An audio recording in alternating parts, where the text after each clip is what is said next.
Guys, ನಿಮ್ಮ phone gallery open ಮಾಡಿ, ಒಂದು ಸರಿ ಹಳೆ ಫೋಟೋಸ್ ನೋಡಿ. ಆ ಬರ್ತ್ಡೇ ಪಾರ್ಟೀಸ್, ಆ ಟ್ರಿಪ್ಗಳು, ಆ ಫ್ರೆಂಡ್ಸ್ ಫಾರ್ ಎವರ್ ಅನ್ನೋ ಕಾನ್ಸೆಪ್ಟ್ಗಳು. ಎಲ್ಲಿದೆ ಆ ಗ್ಯಾಂಗ್ ಈಗ? ಅವರಲ್ಲಿ ಎಷ್ಟು ಜನ ಇವತ್ತು ನಿಮ್ಮ ಮೆಸೇಜ್ಗೆ ರಿಪ್ಲೈ ಮಾಡ್ತಿದ್ದಾರೆ? ಇವತ್ತು ನಾವು ಮಾತನಾಡ್ತಿರೋದು ಫ್ರೆಂಡ್ಸ್ಗಳ ಅಸಲಿ ಮುಖ ಮತ್ತು ಆ ಕಹಿ ಸತ್ಯಗಳ ಬಗ್ಗೆ. Let's expose the reality. Quality versus quantity. First point ಏನಂದರೆ, ನಿಮ್ಮ ಇನ್ಸ್ಟಾಗ್ರಾಮ್ನಲ್ಲಿ 1000 ಫಾಲೋವರ್ಸ್ ಇರ್ಬೋದು, ಕಾಂಟ್ಯಾಕ್ಟ್ ಲಿಸ್ಟ್ನಲ್ಲಿ 500 ನಂಬರ್ ಇರ್ಬೋದು.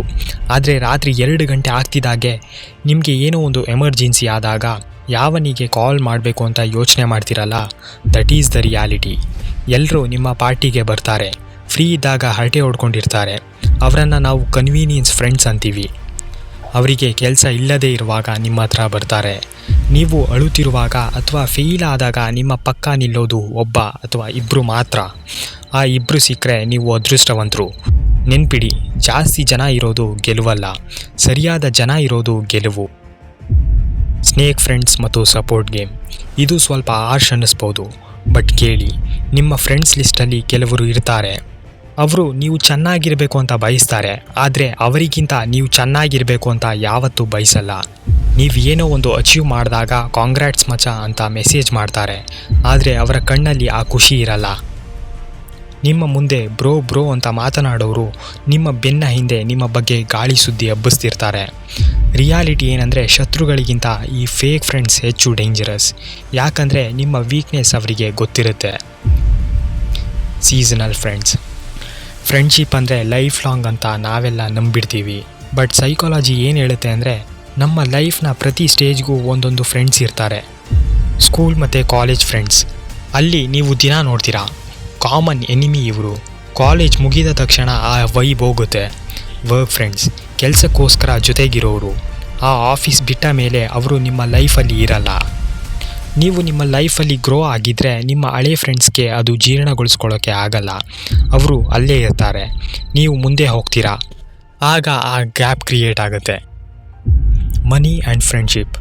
ನೋಡಿ ಗಾಯ್ಸ್, ದುಡ್ಡು ಬಂದಾಗ ಅಥವಾ ಹೋದಾಗ ಫ್ರೆಂಡ್ಶಿಪ್ನ ಅಸಲಿ ಬಣ್ಣ ಬದಲಾಗುತ್ತೆ. ಸಾಲ ಕೇಳಿ ನೋಡಿ, ಅರ್ಧ ಜನ ಮಾಯವಾಗಿಬಿಡ್ತಾರೆ. ಅಥವಾ ನೀವೇ ಯಾರಿಗಾದರೂ ಸಾಲ ಕೊಟ್ಟು ನೋಡಿ, ಅವರ ಅಸಲಿ ಕ್ಯಾರೆಕ್ಟರ್ ಹೊರಬರುತ್ತೆ. ಪಾರ್ಟಿ ಮಾಡುವಾಗ ಯಾವಾಗಲೂ ಪರ್ಸ್ ಮರೆತು ಬರುವ ಒಬ್ಬ ವ್ಯಕ್ತಿ ಇರ್ತಾನೆ, ಅವರಿಂದ ದೂರ ಇರಿ. ಫ್ರೆಂಡ್ಶಿಪ್ ಅಂದರೆ ಒಬ್ಬರನ್ನೊಬ್ಬರು ಬಳಸ್ಕೊಳ್ಳೋದಲ್ಲ, ಒಬ್ರಿಗೊಬ್ಬರು ವ್ಯಾಲ್ಯೂ ಆ್ಯಡ್ ಮಾಡೋದು. ಅಸಲಿ ಫ್ರೆಂಡ್ಶಿಪ್ಪನ್ನು ಗುರುತಿಸೋದು ಹೇಗೆ? ಇಷ್ಟೆಲ್ಲ ಹೇಳಿದ ಮೇಲೆ ನಿಮಗೆ ಅನ್ನಿಸ್ಬೋದು, ಹಾಗಿದ್ರೆ ಫ್ರೆಂಡ್ಸ್ ಬೇಡವಾ ಅಂತ. ಖಂಡಿತ ಬೇಕು. ಆದರೆ ನಾನು ಹೇಳೋ ಈ ರೀತಿಯ 3 ವ್ಯಕ್ತಿಗಳನ್ನು ಮಾತ್ರ ಫ್ರೆಂಡ್ಸ್ ಮಾಡ್ಕೊಳ್ಳಿ. Low maintenance friends.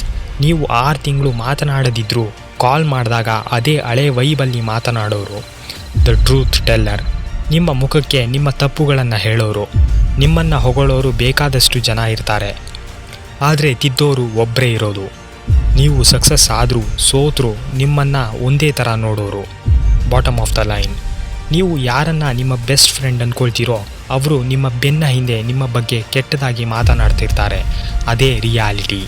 So guys, friends list ದೊಡ್ಡದಾಗಿ ಇಟ್ಕೊಳ್ಳೋದ್ರ ಬದಲು ಬೆಸ್ಟ್ ಫ್ರೆಂಡ್ ಲಿಸ್ಟನ್ನು ಚಿಕ್ಕದಾಗಿ ಇಟ್ಕೊಳ್ಳಿ. ನಿಮ್ಮ ಲೈಫಲ್ಲಿ ಯಾರಾದರೂ ಒಬ್ಬ ರಿಯಲ್ ಫ್ರೆಂಡ್ ಇದ್ದರೆ ಅವರ ಹೆಸರನ್ನು ಕಾಮೆಂಟ್ ಸೆಕ್ಷನ್ನಲ್ಲಿ ಟ್ಯಾಗ್ ಮಾಡಿ, ಅವರಿಗೆ ಥ್ಯಾಂಕ್ಸ್ ಕೇಳಿ. ವಿಡಿಯೋ ಇಷ್ಟ ಆದರೆ ಲೈಕ್ ಮಾಡಿ, ಸಬ್ಸ್ಕ್ರೈಬ್ ಮಾಡೋದನ್ನು ಮರಿಬೇಡಿ. ಮುಂದಿನ ವಿಡಿಯೋದಲ್ಲಿ ಸಿಗೋಣ. Thanks for watching.